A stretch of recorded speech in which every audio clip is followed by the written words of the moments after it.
Quick note before we start, there's a small error on some of the timetables you got. There's one more speech after this one, and then we have the lunch break. So it's a pleasure to introduce Olivier Renault, sorry. He's going to show you what fancy stuff they're doing with puppets and eucalyptus. Okay. Thank you. Good morning, everyone. So I'm Olivier Renault. I'm working for a company called Eucalyptus. I'm not sure if you're all familiar with Eucalyptus, so I'm just going to quickly do a brief of what we do, and then I will show specifically how we work with Puppet and what we've done with Puppet lately. Okay? So first of all, just as a way of introducing myself, I'm Olivier Renault. I'm working as a solution architect for Eucalyptus. I've joined Eucalyptus at the beginning of this year, and previously I used to work for a company called Red Hat, where I was a solution architect as well, and I did a bit of, I concentrate quite a lot on virtualization with Red Hat, so all of the KVM stack and all of this thing. And I came across Puppet through some customer during my Red Hat days, let's say 4 years ago, something like that. So, bit of Eucalyptus. So first, Eucalyptus is a cloud solution. It's another of this IaaS cloud solution, so infrastructure as a service type cloud solution. We are coming out of the University of Santa Barbara, which started as a new university project. Believe it or not, Eucalyptus normally stands for an acronym which is more than 3 letters. Normally doesn't really suit the acronym term, but nonetheless, we supposedly stand for Elastic Utility Computing Architecture for Linking Your Program to Useful System. As you can see, that's obviously an acronym. And then out of the science project, which got started at the University of Santa Barbara, we created a company around 2009, and and we now more or less all around the globe. So we've got some presence in Europe, in the US, is where we come from, China, Asia Pac, and so on and so forth. Okay, so we are open source. Okay, so we had some few issues with our licensing model, but we moved back to an open source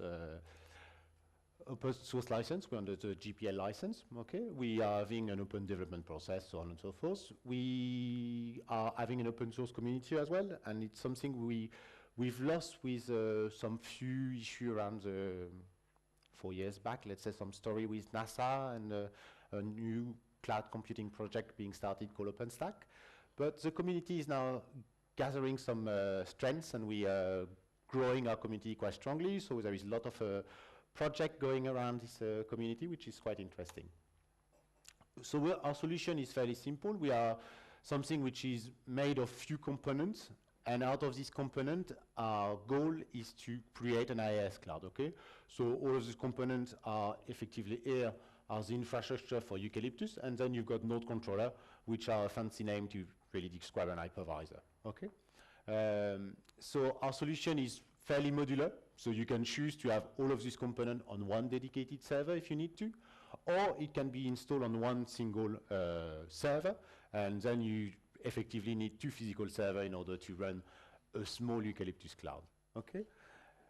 As of the version of 3.0, which got released in March this year, we release an HS solution, so which means that all of these components there are fully highly available, which means that if one fails, hey, it's being picked up by the other one, all right? One of our key thing is that we're trying to be AWS compatible, okay? So Amazon's got an API. It's maybe not the standard amongst cloud API, but it's the most used, and let's say that as there is no standard, it currently is the standard, okay? One of the key benefits of having the Amazon API is that we can inherit some of the Amazon ecosystem around it, okay? So Puppet typically is one of these ecosystem when we look at Puppet Cloud Provisioner. It's one of these solutions which work with Amazon, and then that we can easily tweak to make it work with Eucalyptus as well. So you can work from one single interface to a multiple cloud solution. So I would love to be compatible with 100% of the API of Amazon. Unfortunately, Amazon is, fortunately, depending on how you see it, Amazon is adding new functionality, a new API call on, let's say, a daily basis. So we are not as large as Amazon, I'm afraid, and as such, we are not managing to catch up with all of these new features. So there is 3 components where we are, let's say, fully compatible, and there is even 4. There is EC2, S3, and the EBS part. And the 4th part is the IAM component, so the identity audit management, ability to give access to certain resources to certain members of your team. Okay, another good thing about our solution is that we are hypervisor agnostic, so we run with KVM, with Zen, with VMware.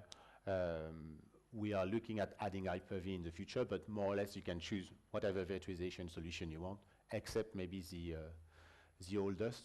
We don't support mainframe, and we don't have plan to support mainframe, but you know, they've created virtualization anyway. So we are hypervisor agnostic. Yeah. We've got a nice funky web interface in order to manage everything, and it's all making it really easy. You get budgeting, chargeback, or any of the typical IaaS cloud component, you can manage them through this interface. Okay?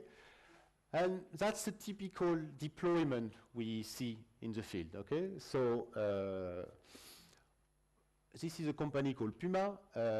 Puma is a Eucalyptus customer. They're running all of their web server, marketing server on top of Eucalyptus for one simple reason, is that when you look at, let's say, the World Cup or the Olympic Games, they are sponsoring multiple teams, and out of these teams, they never know which one is going to do good, okay? Well, if they bet on the French, they know they're not going to do very well, but you know, if it's a German football team, might be good. So, because of that, they don't know if it's going to be puma.de, or puma.co.uk, or puma.fr, which is going to be hit the most. And with a cloud platform, what they can do is that, depending on where the traffic is coming from, they can expand some of the server that they require. So if the German team is doing really well, and puma.de got a lot of access, then they can start some more puma.de environment. There is one key component which enables to do that, and that's why we're all here today. It's effectively Puppet, okay? Because what I'm providing is fairly stupid. I'm providing an IaaS infrastructure.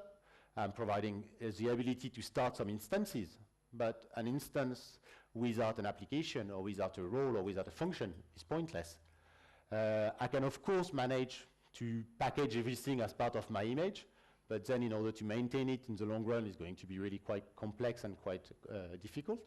And Puppet, they bring this flexibility that it's going to configure, they've got fairly low standard images, and based upon what they want to start, Puppet is going to configure everything on the fly in order to get the web server configured to puma.de, because that's what they require right now.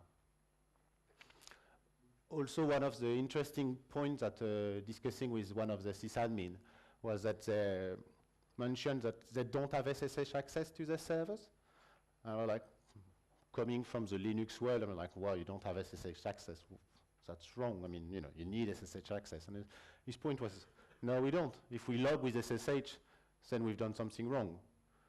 Everything is part of the recipe, and if it's not working through the recipe, if they need to log with SSH, then the recipe is badly written, they need to review it. And coming from different deployment model, it's just like a bit of a shock to hear that. But it's a really interesting, and I've tried to put that in place for some of my work at the moment, and it's true that if you don't connect to your instances after having run with SSH, hey, it's even better. If Puppet's done everything for me, superb. So there we, so why is Puppet important for a cloud computing solution? But it's important for two reasons. First of all is that, as I said, my images are fairly stupid, and then I need to have something to configure my images to my requirement. Okay, that's one point, and that's where we get the most usage out of it. But secondly, when you think about managing, let's say, a cloud made of 100, 200, 1,000 nodes, all of my hypervisor need to have more or less all the same configuration. And when I do a change, I need to have it all onto the same, onto the environment, onto all my hypervisors. So for this purpose, we've just published a Eucalyptus module. So there was a module which was there since, let's say, 2 years ago, but the module was had a bit of lack of love, and it did not follow the evolution with, of eucalyptus. So we've really taken this work and we've published, it's now published onto Forge.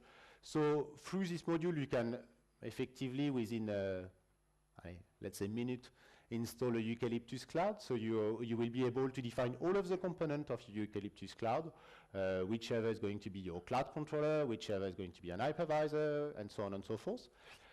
And you can even configure all of the HA component out of your cloud using the Eucalyptus Puppet module. Where it's really useful is that some of the files need to be fully in sync. For example, the server which are controlling all of the hypervisor need to have a view of all of the hypervisors that that is controlling, especially when you're working with HA, because we need to currently, we've got a process where we're registering against one server, and then we need to register against the other server. And you know, when you're adding 100 nodes, sometimes you forget to do the second step, or you forget one in your list onto the second one, and suddenly, when a failover occurs, you're losing all of the instances which were running on one server because the cloud doesn't know about this server. So through this module, effectively, you're protecting yourself against this kind of misconfiguration. And you're making sure that your cloud is maintained to the best of its capacity and will work 100% of the time. Some few issues that I've encountered with working with Puppet and Eucalyptus is that in a cloud, we speak about elasticity, we speak about starting instances, we speak about terminating instances when you don't require them. So there is one issue that we had, it's how do we sign the certificate? Do we use auto-sign? And yeah, it's really handy, it's really quick, star.eucalyptus.internal, and everything is signed when they register, smashing. But another way we came around was to actually every single instance which is being started is pushing its certificate onto an S3 bucket, and then the Puppet server is grabbing this the certificate requirement from this S3 bucket through a cron job and effectively signing them automatically. So it enables you to have now a signed certificate which is pretty much automatic. But on Amazon it tends to work because there is so much a wide range of IPs that the chance of getting exactly the same IP and having a cert which has been generated with exactly the same IP is fairly minimum. When you're now looking at a private cloud, your range of IP is probably not going to be that big. So having the chance of having a certificate which is already signed is probably more important. So there is another step which needs to happen then is how do we make sure that we delete the certificate on a regular basis. So when I'm launching a new instance and it's all been automated, so it's my monitoring server which is launching my instance because it's detected some load, I need to not arrive and Puppet say, I already have a cert, it's not the same cert as what you're presenting, so I'm not going to do anything with you. So the deleting of the certificate is something that I also had some common issue with, and the workaround we find so far was when we terminate an instance, we also go and tell to the Puppet server, okay, and now delete this certificate at the same time, okay? And as we quickly launch and stop instances, how do we classify them? Okay, so it's good to say that you're going to add your system on the fly. You can start them on the fly, but you don't want to have to go and edit your site.pp in order to add the node in different category because you don't effectively know the name of the instance which is going to start. So otherwise it will be a two-step process. So in order to do the classification, I'm using a simple node classifier, which is basically most of the cloud solutions which are being out there, being Amazon, being OpenStack, being Eucalyptus, being whatever. We support launching passing a file to the instance which is being started, okay? Which this file is called user data. And through this user data, I'm specifying some few components. So, for example, in this user data, I'm giving a role, I'm giving the cloud that is going to be run on, I can give it whatever, and Factor is going to grab that. It's based upon that, then I've got a module which is going to grab the role which is being applied, and this module will then say, okay, he's got the name Eucalyptus and Cassandra, then I know that I need to apply all of the rules which are Eucalyptus and Cassandra related, okay? So actually that's my module, okay? So when you see a server which is coming with a cloud we call Eucalyptus and a role called Cassandra, then you know that you need to include the module Twisandra, okay? And same thing there, if I've created a role which I call database, and I know that I need to include the PostgreSQL server, okay? So it's a really simple way of classifying your server on the fly as when you start them. There is some other way which are available, and the latest one that staff came across, it's a Puppet solution directly, okay? So there is a Puppet Cloud Provisioner, and the benefit of Puppet Cloud Provisioner is that it's going to, it knows how to start an instances, it knows how to stop an instances, you can even classify the instances using the Puppet Cloud Provisioner, okay? And one of the key benefits as well is that it's fully cloud agnostic. So you can use the Cloud Provisioner to manage Amazon, to manage Eucalyptus, and to manage OpenStack as well. So with Puppet Node Create, you pass them the image that you want to start, and it will effectively start this image, okay? Then you've got the Puppet Node Install, which will install the Puppet agent as part of the image, because it considers that you may not have the Puppet agent. You can replace the create and install by another command, which is bootstrap, and then with bootstrap, you effectively will create and install the agent as part of it. And another neat solution that they've got is that they've got something called Puppet Node Classify, and through Puppet Node Classify, you will be able to tell which role you want to give to the instance which has just started, okay? There is a lot of other options which are available. You can, read the doc is always a good idea. And then I just came across that, and I haven't had time to play with it yet. It's something called Puppet Auto AMI, because there is two ways of managing your images. Either you start with a basic image, your Puppet agent that you can install using we're using the Puppet Node Install, and you push everything on top. That's good for, I would say, all test and dev, or anything which doesn't need to start within a matter of seconds, or where you want to have a really, where you don't mind the starting time. If it takes 3 minutes or 4 minutes, hey, it doesn't really matter. The other option is to have, when you do some changes, is to recreate an image with these new changes that you've applied as part of this image. And the Puppet Auto AMI effectively just does that. It will look at you start an instance using the stuff on top, and then Puppet Auto AMI will look if there is any changes which occur. And if there is one, it will rebundle an image automatically and upload it onto your cloud. So the next time you start your instances, you won't have to go through the step of reinstalling everything. You will start from the base image that you've just regenerated, okay? There seem to be some few requirement to follow, and one of them is that it only works for EBS-based instances. Okay, so it doesn't work for S3-based instances, but work for EBS-based instances. If you're looking at starting really quickly, I think the Puppet Auto AMI is a fairly good solution. And then I wanted to show you something which is a bit of let's say an hybrid cloud demo. So I've got an instance which I've started on. So first maybe quickly, what's an hybrid cloud? An hybrid cloud is a capacity to link two clouds together. Okay, they don't have to be the same version of the cloud. It can be your private cloud and a public cloud. So there, strangely enough, my private cloud of choice is Eucalyptus, and my public cloud of choice is Amazon. And through this mechanism, you're going to be able to use all of the capacities that you've got internally. And when you don't have any more capacity internally, you're effectively going to start some new instances onto a cloud where there is no capacity limit, which is, or just your credit card, which is called Amazon. Okay? So, what do we have? Just need to find a browser. There we go. So there I've got, yeah. There I've got an instance which is running something supposedly similar to Twitter. Well, it's a demo, it's a mock-up app. Huh? And it's running on my on my private cloud, sorry.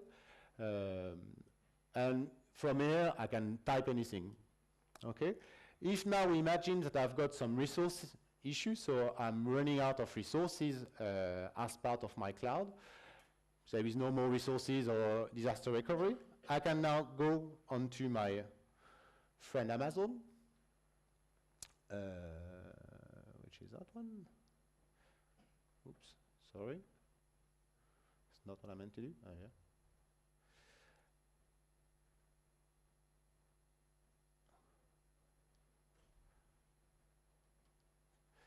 Okay, so I can go onto this onto that instance.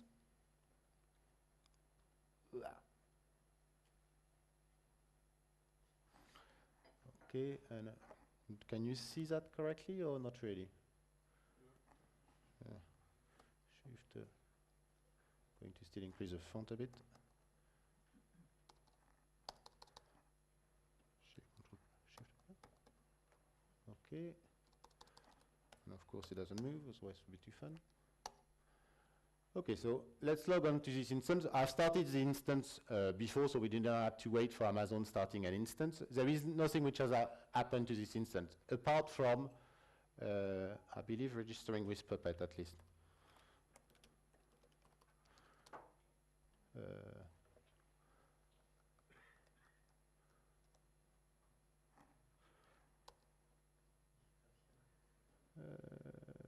Maybe not even. No. So, I've created a file called facts. Okay, so what do I give? I give the name of the cloud. I give it that it's Cassandra, and I give the CEDAR IP of my private instance, or the instance which is running onto my private cloud. Okay, so I'm going to move this file in place. Okay, and then run a Puppet agent -t. Okay, so there we are on Amazon, and he's saying, I don't know what you're doing. That's a typical demo, live demo, that you should never do a live demo. Go with the video, it always works with the video. I know that, I mean, he caught me before.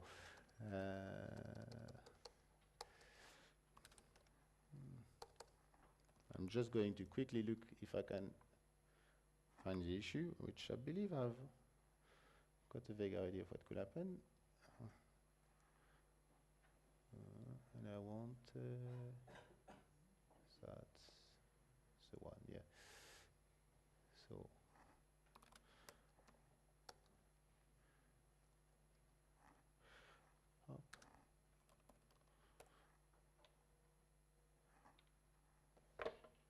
sorry, could someone read me the name? Is it 109? Yeah, it should be 109. .204 dot no .200.204 200.204 dot 1110.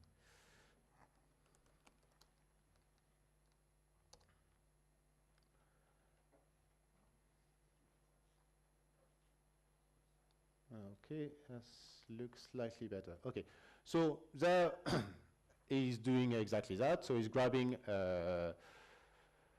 my plugin, is going to go and define the information that he got in factor, then he's going to go back up, and after a wee while, we should get a version of the application which is not just now running onto Eucalyptus, but an application which is also running on Amazon.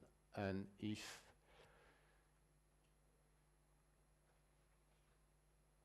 okay, bon. Do you have any question why this is happening in the background?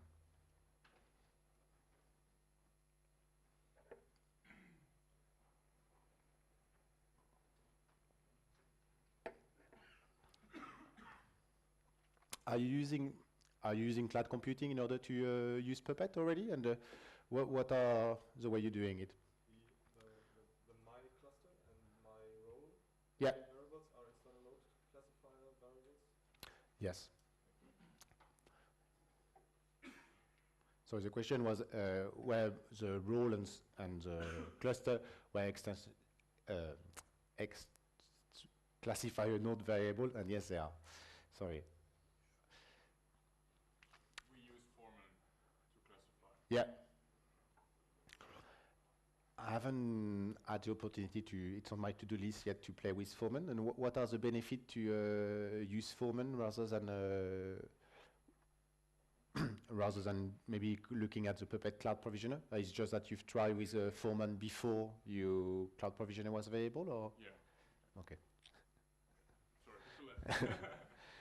So we're using Foreman for the classifying part, and they're using Foreman because Puppet Cloud Provisioner was not yet available at the time.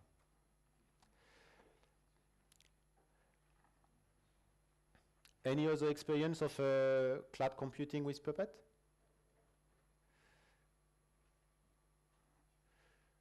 Okay, so we were lucky, and it's gone through.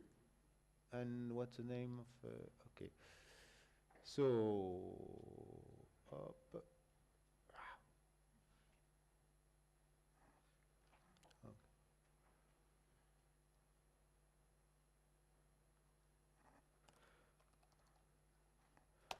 And now it's where truth happened.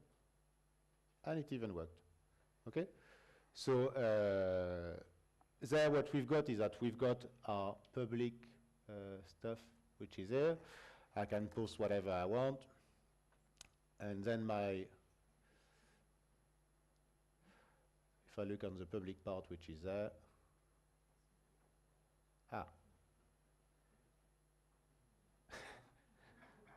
well, it was working till I break it. That's a demo of what, that's a live demo, that's why he just blew in the middle. I'm not sure what happened there. I had some issue yesterday due to the... Sorry? Okay. I think I was signed up already, so...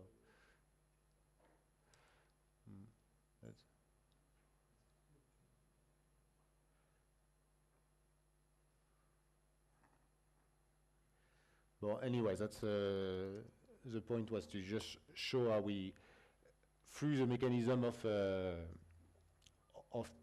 without a solution such as, there we go. It might have been just that I was not logged anymore, and yeah, it's meaningful. Information I've posted is there. So yeah, purpose of that was just to show that if I didn't have a solution such as Puppet in order to build my hybrid cloud, it won't be possible. It gets only interesting to do cloud computing actually when you're using an automation management solution such as Puppet. And I think that I'm a bit too early for finishing, but I've finished. I'm going to save you time for the next presentation straight away, and so you can go for lunch a bit earlier. Do you have any further question or? No? Okay. Thank you. Thank you.